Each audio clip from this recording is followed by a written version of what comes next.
So today I'm going to go over setting some wolf snares up, and I'm currently in a bait station. I've got 2 snares in here already, which is not, I should have like 10 or more, 10, 20 snares in here, but I've been throwing bait in here.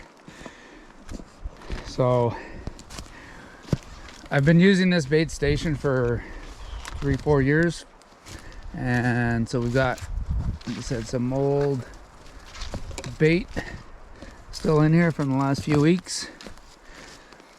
Lots of bird dropping, so that's the downside. Well, it's good and bad. You get lots of birds in here which pick over a lot of it, but they also attract a lot of other animals to come in. So that actually was a bear carcass that I had tied up that we got earlier in the season. So lots of great areas. You're looking for pinch points, so kind of natural trails, and then pinch points where they might walk. So I'll show you where I've got 2 snares set up. I got a wolf here last year in this area, actually in that snare. So the snare is right in there. So this snare is on a wire off of the tree and hanging, and there's a bit of a trail that goes through there. I mean, there's all sorts of trails all around here.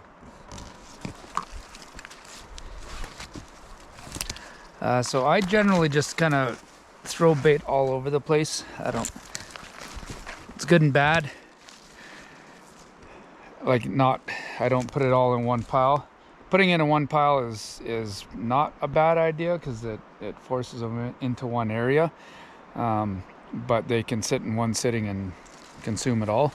Or if it's spread out, lasts a little bit longer, but the downside is you've now got the animals potentially sniffing around, which means their nose is down.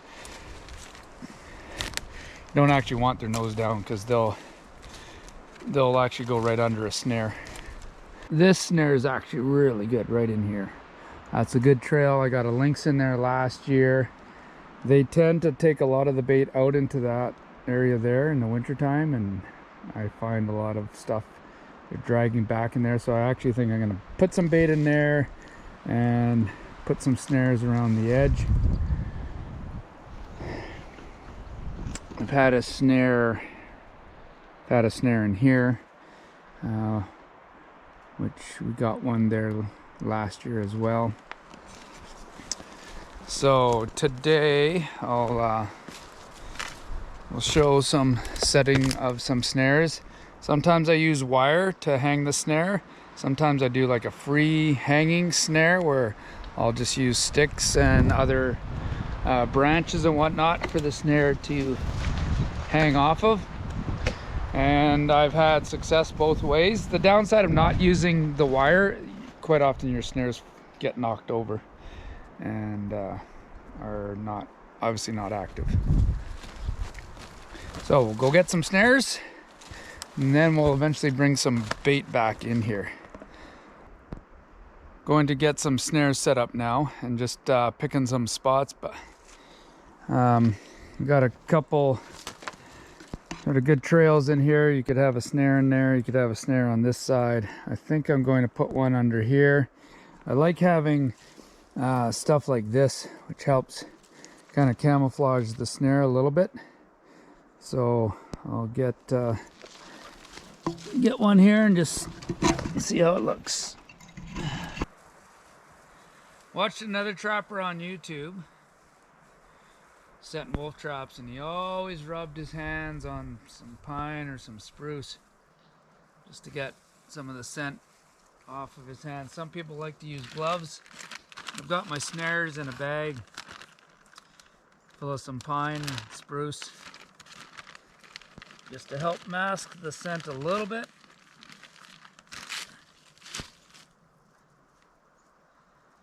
Pull a couple out that we're going to be using. Some of these have been dyed a little bit. Dye doesn't really take well to the traps, to the snares. sandwich them in between some more spruce. Throw these ones back in the bag. Thing is, in these bait stations, you got so much human scent just from coming in here. I don't know how much of a difference it makes. I like to have Pacer come in with me. You know, he marks territory, pees on things, so it's always a good thing. Okay, set the snare up nice and high in a tree to anchor it, so that if you do catch something, it's pulling down. You don't want the snare low, and so that they can pull, because then they're more likely to chew out. But if you have it up high and they run or they get tangled up, it's just less likely to chew and chew out of them.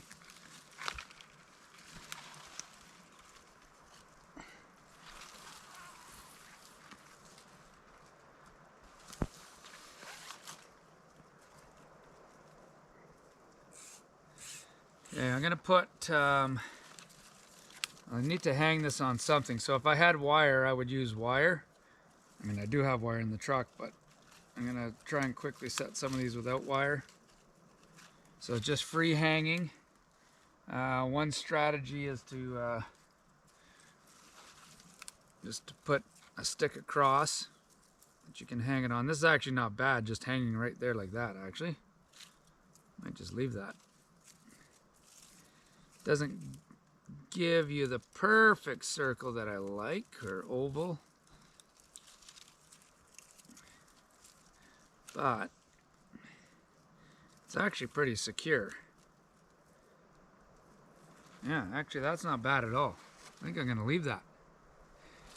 You want to be just below your knee, so that actually surprisingly is good, just like that. So there's my one snare right here, just free hanging off of branches. Pretty camouflaged, because when you look through you don't see it. You have a good backdrop either way.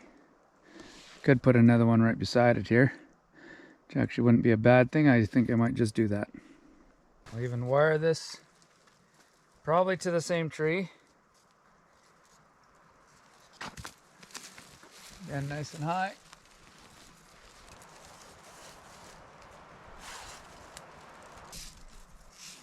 Try and free hang this one as well. The nice thing about this wire, this is the exact same color as these branches. So it's been dyed a little bit, but it's got that sort of silvery gray look to it.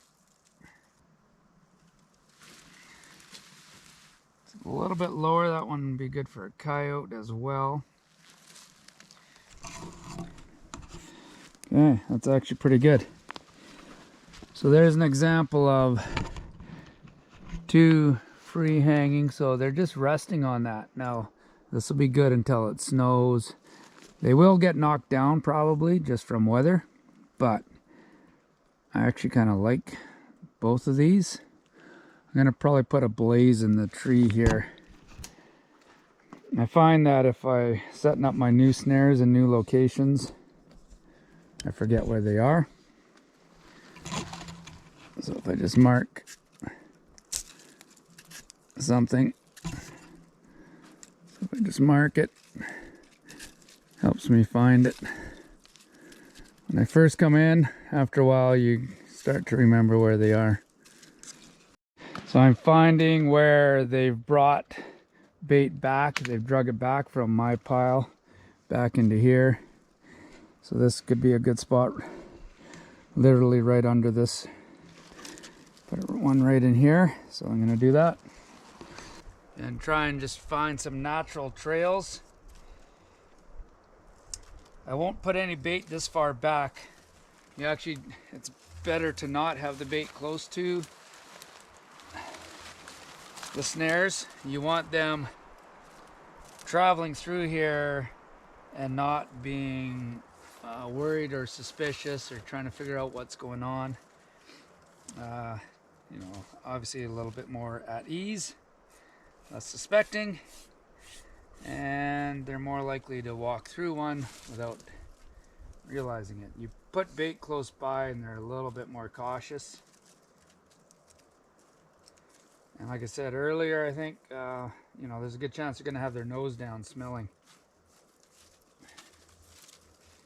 So if I, again, that's a freestanding. Ooh, I like that one too. Maybe a little bit below the knee.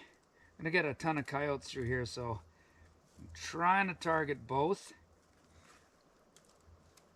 You'll get coyotes walking under some wolf snares. Not often that a wolf is not going to step through that, but I got to make sure that the coyote's head is high enough. It's coming through here, and so there's a good chance that that looks good. Just below the knee. Again, I could double up here since I'm back here in this area. I've got a good game trail coming right through here. Again, we got lots of this dead branches, which are the same color. It's perfect. Get my snare set up nice and high. I like the free hanging just because they're fast. They're not necessarily better. They might even be worse. Only because they get knocked down more often. But you don't have extra wire hanging out. I think if you're always setting in the same spot, doing the wire set is better. You just come back every year. It's a quick setup. That initial takes a little bit more time. But like I said, with the wire, you can probably be a bit more accurate as to exactly where you want to place it. Here, sort of have to work with what I got. Find the good spots, but when they work well. And this one looks good, except I got a prickle bush right at the bottom of the snare. I don't really want. There. See, that's the problem, is that one dropped pretty easy. That's why a wire would be better, but a little below the knee. I don't want to disturb the ground too much. I was able to break that off.